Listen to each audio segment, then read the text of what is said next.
শেখ হাসিনার পতনের ৪৮ ঘন্টা পেরিয়ে যাওয়ার পরে আমরা এক বিধ্বস্ত বাংলাদেশকে দেখতে পাচ্ছি। আমরা এক ভয়ঙ্কর স্বৈরাচারের হাত থেকে বাংলাদেশকে বাঁচিয়েছি ঠিক, কিন্তু আমরা যে প্রত্যেকেই এক একটা স্বৈরাচার যার যার জায়গা থেকে, সেটি কিন্তু এই যে ভাঙচুর, লুটপাট, অগ্নিসংযোগ, এই ঘটনাগুলোর মাধ্যমে প্রমাণ করেছি, খুব দায়িত্ব নিয়ে প্রমাণ করেছি। বঙ্গবন্ধু শেখ মুজিবুর রহমানের স্মৃতি জাদুঘর, আমাদের ধানমন্ডির ৩২ নম্বরের বাড়িটি পুড়িয়ে দেওয়া হয়েছে। এই বাড়িতে বসে স্বাধীনতা সংগ্রামের খুবই গুরুত্বপূর্ণ কার্যক্রম পরিচালিত হয়েছে। স্বাধীনতার পূর্বে বঙ্গবন্ধু এই বাড়িতে বসে তার দলের কর্মীদের সাথে বিভিন্ন বৈঠক করেছেন এবং স্বাধীনতার পরে বঙ্গবন্ধু এই বাড়িতেই ছিলেন। এমনকি 15ই আগস্ট 1975 সালে এই বাড়িতেই বঙ্গবন্ধুকে তার সকল পরিবারের সদস্যদের সহ নির্মমভাবে হত্যা করা হয়েছে। আমাদের মুক্তিযুদ্ধের অসংখ্য দলিল, যেগুলো আসলে দ্বিতীয় কপি নেই, এই দলিলগুলো ছিল এই বাড়িটিতেই, আমরা পুড়িয়ে দিয়েছি। আমরা এরকম জঘন্য অপরাধের মাধ্যমে কি প্রমাণ করেছি? এক একজন আমরা মুক্তিযোদ্ধা। এই যে আমরা বলছি, কারণ আমি বিশ্বাস করি এই অপরাধ যে সংঘটিত হয়েছে সেখানে আমারও দায় রয়েছে। আমি একজন বাংলাদেশের নাগরিক হিসেবে ব্যর্থ হয়েছি এই ধরনের সন্ত্রাসী কর্মকাণ্ড প্রতিরোধ করার ক্ষেত্রে। প্রিয় বন্ধুগণ, মুক্তিযোদ্ধাদের যত ধরনের ভাস্কর্য ছিল প্রায় সব ধ্বংস করে দেওয়া হয়েছে। বঙ্গবন্ধু শেখ মুজিবুর রহমানের ভাস্কর্যগুলোর কথা আর কী বলবো। ওদের ভাঙচুর থেকে বাদ যাচ্ছে না সিনেমা হল, বাদ যাচ্ছে না শিশু একাডেমি, বাদ যাচ্ছে না মুক্তিযুদ্ধের সাথে সম্পৃক্ত কোনো স্থাপনাই।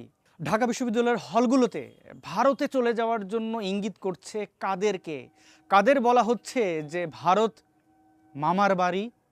আমাদের বঙ্গবন্ধু শেখ মুজিবুর রহমান, যে মানুষটি আমাদের স্বাধীনতা এনে দিয়েছিলেন, তার প্রতি এত বিদ্বেষ, তার ভাস্কর্যের উপরে এত বিদ্বেষ, কারা এই ধানমন্ডি ৩২ নাম্বার পোড়ায়, কারা মুক্তিযুদ্ধের ইতিহাস মিটিয়ে দিতে চায়, সে সম্পর্কে কিন্তু আমাদের ধারণা খুবই স্পষ্ট। আমরা এই গোষ্ঠীটাকে চিনি। সেই স্বাধীনতা বিরোধী চক্র তারা আবার নতুন করে মাথাচাড়া দিয়ে উঠেছে। এবং এই ভাস্কর্যের ব্যাপারে বলতে গেলে শেখ হাসিনা নিজেই তো এই ভাস্কর্য ভাঙার যে প্রকল্প সেটার উদ্বোধন করে গেছেন।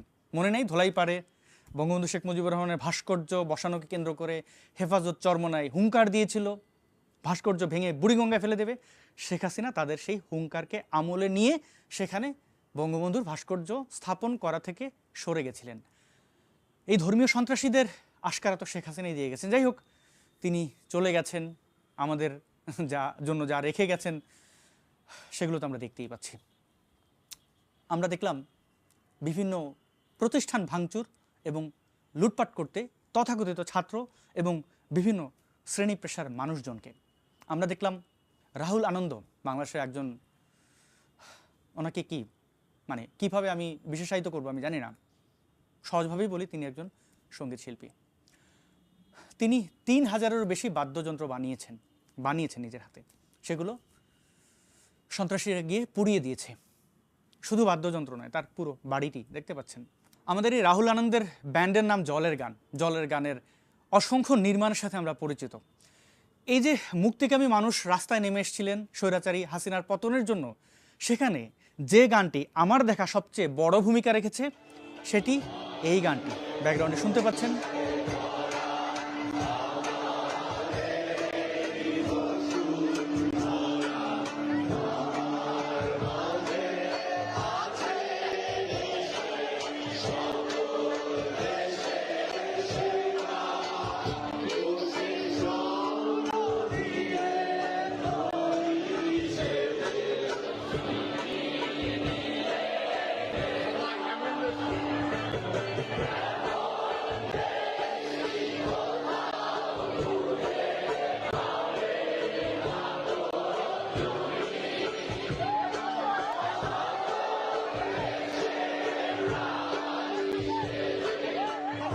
হ্যাঁ, দ্বিজেন্দ্রলাল রায়ের ধনধান্য পুষ্পে ভরা আমাদের এই বসুন্ধরা, এই গানটি এই আন্দোলনকে চাঙ্গা করার জন্য, ছাত্রদের প্রফুল্ল রাখার জন্য, দেশপ্রেমের প্রতি উদ্বুদ্ধ করার জন্য বড় একটা ভূমিকা রেখেছিল। সেই গানটি রাহুল আনন্দের।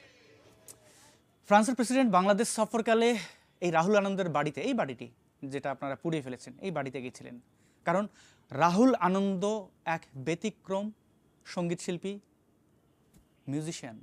আমি বলছি না তিনি বাংলাদেশের শ্রেষ্ঠ, আমি অবশ্যই সকল আমাদের ব্যান্ড মিউজিকের সাথে যুক্ত বা আধুনিক গানের সাথে যুক্ত রবীন্দ্রসঙ্গীত শিল্পী, নজরুল গীতি যারা করছেন তাদের সকলের প্রতি সম্মান রেখে বলছি যে রাহুল আনন্দ ব্যতিক্রম বলে ফ্রান্সের প্রেসিডেন্ট, তিনিও আসলে এই গান বাজনা এগুলোকে খুব পছন্দ করেন, তিনি তার বাড়িতে গেছিলেন।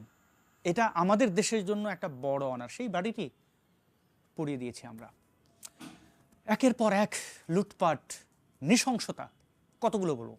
এবং সবচেয়ে কমন যে চরিত্র আমাদের বাংলাদেশিদের, ধর্মীয় সংখ্যালঘুদের উপরে আক্রমণ। বৃষ্টি হলেও সংখ্যালঘুদের উপরে আক্রমণ, একটু বেশি রোদ হলে গরম লাগলেও, মানে সব কিছুতে তাদের উপরে আপনাদের যে নিকৃষ্ট আচরণ, সেটা মানে আমি আজকের দিন পর আগামীকাল আমার 34 বছর পার করব। আমার জীবনে বয়স মানে বুঝ হওয়ার পরে এরকম সময় কখনোই পার করিনি। কয়েকদিন ধরে ঘুমোতে পারছি না, ঘুমোচ্ছি, ঘুম থেকে উঠে আবার ফোন দেখছি যে আমার দেশটা কেমন আছে, আমার দেশের মানুষ কেমন আছেন। মানে 1-2 ঘন্টা বোধহয় সর্বসাকুল্যে ঘুমোচ্ছে। প্রতিদিন দেখতে পাচ্ছি বাংলাদেশের ধর্মীয় সংখ্যালঘুদের মধ্যে বিশেষ করে হিন্দু ধর্মাবলম্বীদের বাড়িঘর লুটপাট করা হচ্ছে। এবং এই লুটপাটের ঘটনাকে নির্লজ্জভাবে অনেকেই এড়িয়ে যাওয়ার চেষ্টা করছেন, গোপন করার চেষ্টা করছেন। তাদের মধ্যে অন্যতম গোবিন্দ প্রামাণিক। শেখ হাসিনার পদত্যাগের পরে এদেশের হিন্দু সম্প্রদায় মনে করেছিল যে তাদের উপর বিশাল একটা হামলা, লুটপাট, অগ্নিসংযোগের ঘটনা ঘটবে। কিন্তু গতকাল বিকালেই বিএনপি এবং জামাতের নেতারা তাদের নেতৃবৃন্দকে হিন্দুদের বাড়িতে হামলা, লুটপাট, অগ্নিসংযোগ যাতে না হয় এবং প্রত্যেক মন্দিরে যাতে পাহারা দেয় সেই ব্যবস্থা করার নির্দেশ দেয়। এবং গতকাল থেকে আমরা দেখেছি সেই পাহারা দিয়েছে। সাধারণভাবে হিন্দুদের উপরে বড় কোনো মন্দিরে কোনো হামলার ঘটনা ঘটে নাই। কিছু আওয়ামী লীগের হিন্দু নেতা আছে যারা বিভিন্ন সময় লম্পঝম্প করেছিল, তাদের বাড়িতে, শুধু হিন্দু বাড়ি না, মুসলিম আওয়ামী লীগ নেতাদের বাড়িতে হামলা হয়েছে, লুটপাট হয়েছে। এবং সামান্য কিছু সুযোগ সন্ধানী এলাকা ভিত্তিক তারা কিছু সামান্য মন্দিরে হামলা করেছে, সেটা ব্যাপক বিষয় না। জামাত শিবির বিএনপির কাছ থেকে সামান্য কিছু হালুয়া রুটির ভাগ পাওয়ার জন্য কি নিম্নমানের দালালি করছে এই মানুষটি। তাকে আবার হিন্দুদের মধ্যে অনেকেই মানে একজন বিশাল বিপ্লবী মনে করতেন। আমি বারবার বলেছিলাম, তথ্য প্রমাণও দিয়েছিলাম যে এ কিন্তু হিন্দুদের সবচেয়ে বড় শত্রু। হিন্দু ধর্মাবলম্বীদের বারে বারে কলঙ্কিত করেছে, খুবই বিতর্কিত বক্তব্যের মাধ্যমে, উস্কানির মাধ্যমে হিন্দু ধর্মাবলম্বীদের মধ্যে নারীদেরকে পায়ের তলায় পিষে মারার জন্য এই গোবিন্দ প্রামাণিক বহু বছর ধরে কাজ করে যাচ্ছে। আমি জানি না এই ঘটনার পরেও আপনাদের বোধোদয় হবে কিনা মানুষটা কেমন। এই মানুষটা আবার পরিচয় দেয় যে সে ভারতের এজেন্ট, সে আরএসএস আরও যেন কী কী থাকে না, ওইসব দলের সে বিশাল একটা কিছু, মাথার টুপি দেখে বুঝতে পারছেন। এবং বাংলাদেশের মানুষদের কাছে একটা বিশাল ভাব নেয়, বাংলাদেশের হিন্দু ধর্মাবলম্বীদের ভবিষ্যৎ নষ্ট করে দিয়ে, তাদের অস্তিত্ব বিলীন করে দিয়ে এই মানুষগুলো কিভাবে হাসে আমার বুঝে আসে না। আমি আওয়ামী লীগ ক্ষমতা থাকাকালীন সময় বহুত হিন্দু ধর্মাবলম্বীদের দালাল তথা নেতাদের দেখেছি যারা আওয়ামী লীগ কর্তৃক হিন্দু ধর্মাবলম্বীদের উপরে অত্যাচার, অবিচারকে জাস্টিফাই করেছে, বহু স্টেটমেন্ট দিয়েছে বাংলাদেশের হিন্দুরা খুব ভালো আছে, এই সেই একই এই গোবিন্দ প্রামাণিক। এর পরের দুঃখজনক বিষয়, ছাত্রদের মধ্যে যারা আন্দোলনের নেতৃত্ব দিয়েছেন তারা খুব পরে এসে ধর্মীয় সংখ্যালঘুদের পাশে দাঁড়ানোর আহ্বান জানিয়েছেন। কিছু কিছু ছাত্ররা চেষ্টাও করেছে, তাদের ধন্যবাদ।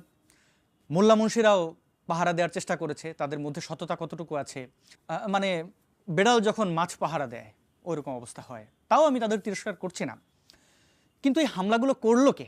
হিন্দু ধর্মাবলম্বীদের মালামাল লুটপাট করা বা অন্য যে কোনো মানুষের হতে পারে, সে আওয়ামী লীগের রাজনীতি করতো, তাদের বাড়িঘর ভাঙচুর করা 90% মুসলমানের দেশে করছে কারা?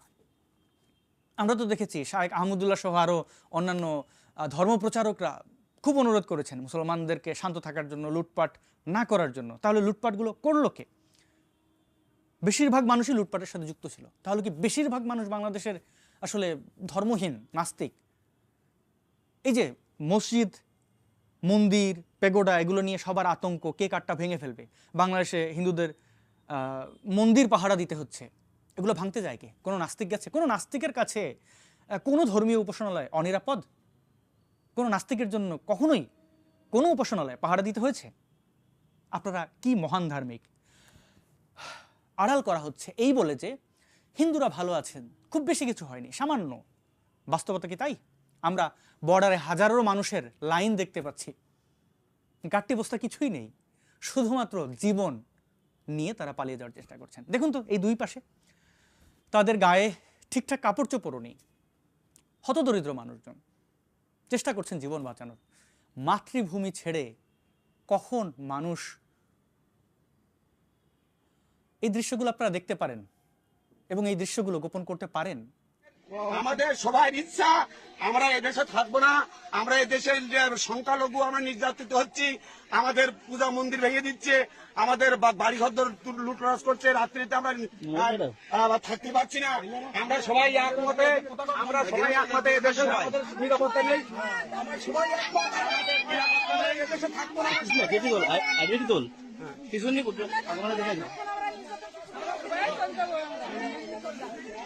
কথা বলো, কথা বলো, কথা বলেন, আমরা কথা বলেন, আমরা এদিকে থাকবো না, আমরা এদিকে থাকবো না। সমস্যাটা কি আপনাদের? সমস্যা আমার বিশাল সমস্যা, আমরা এদেশে বসবাস হবে না হিন্দুকে। এই জমি জমা অর্থবিত্ত রেখে আপনারা রাখেন কি করে?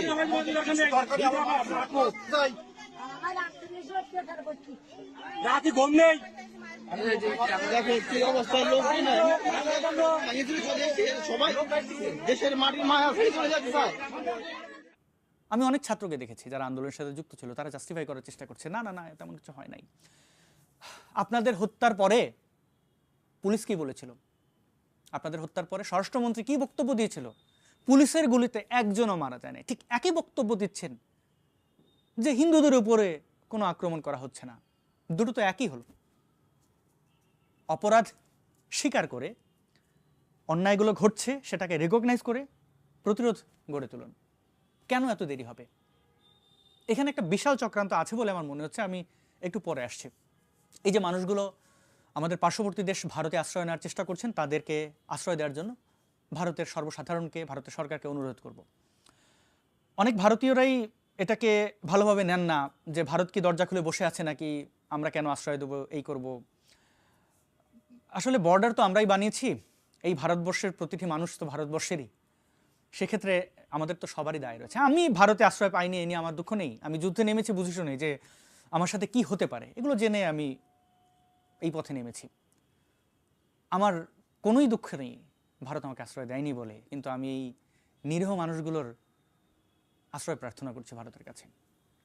তারা যুদ্ধে নামেননি, শুধুমাত্র ধর্মীয় পরিচয় হিন্দু হওয়ার কারণে, অমুসলিম হওয়ার কারণে তাদেরকে বিতাড়িত করছে ধর্মীয় সন্ত্রাসীরা এবং লুটপাটকারীরা। তাদের পাশে থাকাকে যদি আপনি দয়া দাক্ষিণ্য মনে করেন, ভারতীয়দের বলছি, এটাকে আপনি ভালোভাবে না নিয়ে থাকেন, তাহলে আমার বিশেষ কিছু বলার নেই, আপনারা বিবেচনা করবেন। অপরদিকে দেখুন, শহীদদের রক্ত শুকানোর আগেই জামাত বিএনপি মাঠ দখলে ব্যস্ত, তারা মহাসমাবেশ করছে। এই সন্ত্রাসী সংগঠন জামাত শিবির সম্পর্কে আমরা কে না জানি, এবং আমরা এও ভুলে যাইনি বিএনপি জামাত ক্ষমতায় থাকাকালীন সময়ে ভিন্ন মত এবং বিরোধী দলের মানুষদের উপরে কী পরিমাণে নির্যাতন নিপীড়ন তারা চালিয়েছিল। এবার চলুন আমরা একটু ভেবে দেখি লুটপাটকারীদের ভবিষ্যৎ কী হতে যাচ্ছে। আওয়ামী লীগের সন্ত্রাসীরা কি করেছে এদেশে আমরা তা জানি। তাদের দুর্নীতি, টাকা চুরি, টাকা পাচার, ভিন্ন মতের, ভিন্ন রাজনৈতিক আদর্শের মানুষদের উপরে দমন পীড়ন চালানোর যে ঘটনাগুলো, সেগুলোর জন্য যেই সরকার ফর্ম করুক, ডক্টর ইউনূস থেকে শুরু করে যেই হন না কেন, অবশ্যই তাদের শাস্তির আওতায় আসতে হবে। এই 15 বছরের লুটপাট সব কিছুই তো লিপিবদ্ধ আছে। আপনারা দেখতে পেয়েছেন সেই সন্ত্রাসী হাসান মাহমুদ, যে কিনা বৌদ্ধদের জমি জমা দখল করে নিয়েছিল, আমার সাথে নির্মম আচরণ করেছে, তাকে এয়ারপোর্টে আটক করা হয়েছে, পলককে আটক করা হয়েছে। এবার যারা লুটপাট করছে তারা কি শাস্তির আওতার বাইরে থাকবে? গণভবন যারা লুটপাট করেছে বা বিভিন্ন জায়গায় যারাই লুটপাট করেছে, সবার কিন্তু মোটামুটি বলা যায় 80% প্রমাণ আমাদের কাছে আছে এরা কারা, ছবি সহ, ভিডিও সহ। ইউনূস 48 ঘন্টা হয়ে যাওয়ার পরেও কেন আসছেন না দেশে? তিনি তার পদ কেন গ্রহণ করছেন না? যেহেতু সবাই তাকে চাইছে, বোঝাই যাচ্ছে। তিনি কি কোনো সুযোগ নিতে চান? আমার কাছে কোনো প্রমাণ নেই, আমার কাছে কোনো তথ্য নেই, শুধুমাত্র ধারণা থেকে বলছি যে তিনি এত দেরি করছেন। তিনি কি চাইছেন যে হিন্দু ধর্মাবলম্বীদের উপর লুটপাট হোক, সরকারি বিভিন্ন প্রতিষ্ঠান ভাঙচুর হোক? কারণ সেনাবাহিনীর দেওয়া বিভিন্ন নাম্বার, যেখানে ফোন করে আপনি অভিযোগ করতে পারেন কোথায় কি ঘটছে, কারা হামলা করছে, সেই নাম্বারগুলোতে আজকে সারাদিন বাংলাদেশে যারাই যোগাযোগ করার চেষ্টা করেছেন, আমার পরিচিত প্রায় 100 জনের বেশি আমাকে বলেছেন যে তারা যোগাযোগ করতে পারেননি, ফোন কল তোলা হচ্ছে না, কোনো সাহায্য সেনাবাহিনী করছে না। এই নিষেধাজ্ঞা কেন? সেনাবাহিনী চাইলে থানা, মানে পুলিশ স্টেশনগুলো নিরাপত্তা দিতে পারে। সেনাবাহিনী চাইলেই ধর্মীয় সংখ্যালঘুদের বাড়িঘর, এগুলো নিরাপত্তা দেওয়া খুব কঠিন কিছু না। করছে না কেন? ডক্টর মোহাম্মদ ইউনূস কি চাইছেন যে আওয়ামী লীগকে তো তিনি তথ্য প্রমাণের ভিত্তিতে তাদের আকাম কুকাম থেকেই ধরতে পারবেন, যারা বিএনপি জামাত বা এই মোল্লা মুন্সি আছে তাদের ধরতে গেলে তো অপরাধ করাতে হবে, তো তারা এই যে অপরাধগুলো করছে এরপরে তাদের এই অপরাধে ধরবে, মামলা দেবে, জেলে পাঠাবে, মানে মাঠে আর কেউ থাকলো না। এটাই চাইছেন কি ডক্টর মোহাম্মদ ইউনূস? যদি চেয়ে থাকেন নিরীহ মানুষদের রক্তের উপর দাঁড়িয়ে আপনি যদি এই ধরনের কোনো অসৎ উদ্দেশ্য নিয়ে থাকেন, হাসিনার মতোই হবে আপনার অবস্থা।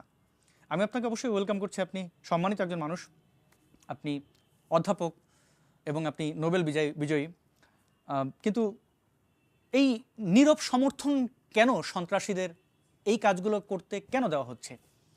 আমি রাজনীতির লোক নই, রাজনৈতিক বিশ্লেষকও নই, আমার আশঙ্কা থেকে এই প্রশ্নগুলো করলাম।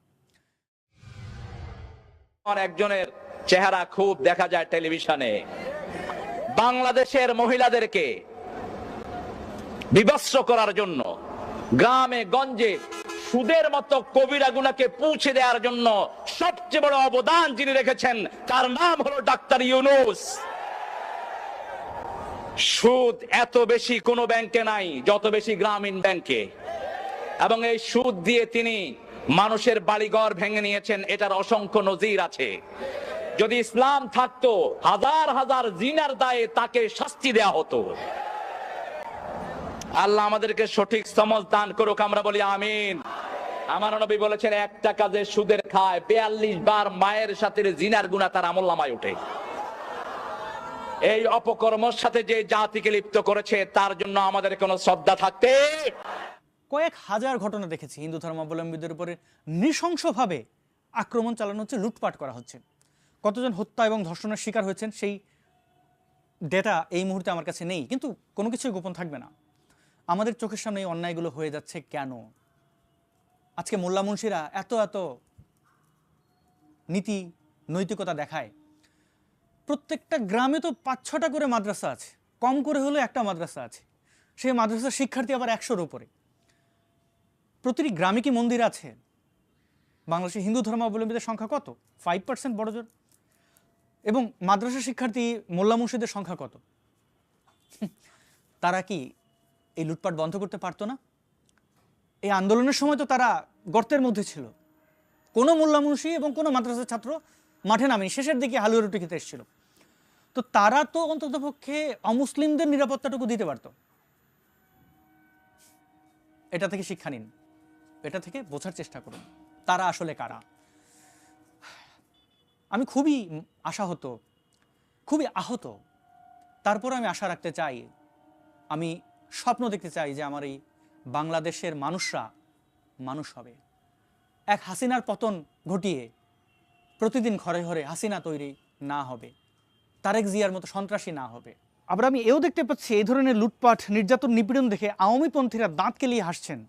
তাদের বক্তব্য এমন যে আমরা আওয়ামী লীগ খুব খারাপ ছিলাম, পৃথিবীর সব মানুষ খারাপ, সুতরাং তোমরা আমাদের সময় মার খেয়েছো, এখনও মার খাবে, তোমাদের মুক্তি মেলেনি। এটা তাদের আনন্দের বিষয়। কতজন সন্ত্রাসীর কথা বলবো আমি, লিস্ট অনেক লম্বা। আমরা এই ধরনের সন্ত্রাসীদের আর দেখতে চাই না। সৎ ব্যক্তিরা ক্ষমতা গ্রহণ করুক, দেশ পরিচালনা করুক। আমরা অনেক পিছিয়ে, সুশিক্ষার দিক থেকে পিছিয়ে, চিকিৎসার দিক থেকে পিছিয়ে, সামরিক অনেক জায়গায় আমরা পিছিয়ে, সেগুলো আমাদের গড়তে হবে। পুলিশের সাধারণ সদস্যদের উপরে অত্যাচার চালানো হচ্ছে, তারা তাদের কর্মকর্তাদের নির্দেশে এই অপরাধগুলো করেছে। হ্যাঁ, ঘুষ দুর্নীতি সবই মানে আছে, দোষ কম বা বেশি, কিন্তু আমরা আইন হাতে তুলে নিয়ে যে আর কি বলি, আর বলার কিছু নেই। ভালো থাকবেন, আশেপাশে নজর রাখবেন, অনুগ্রহ করে নিরপরাধ মানুষ, অসহায় মানুষের পাশে থাকুন। আপনি যদি আজকে পাশে থাকেন, কাল আপনি পাশে পাবেন, পাশে না পেলেও আপনি পাশে থাকুন। এটা আপনার মানুষ হিসাবে দায়িত্ব এবং কর্তব্য। বিদায়।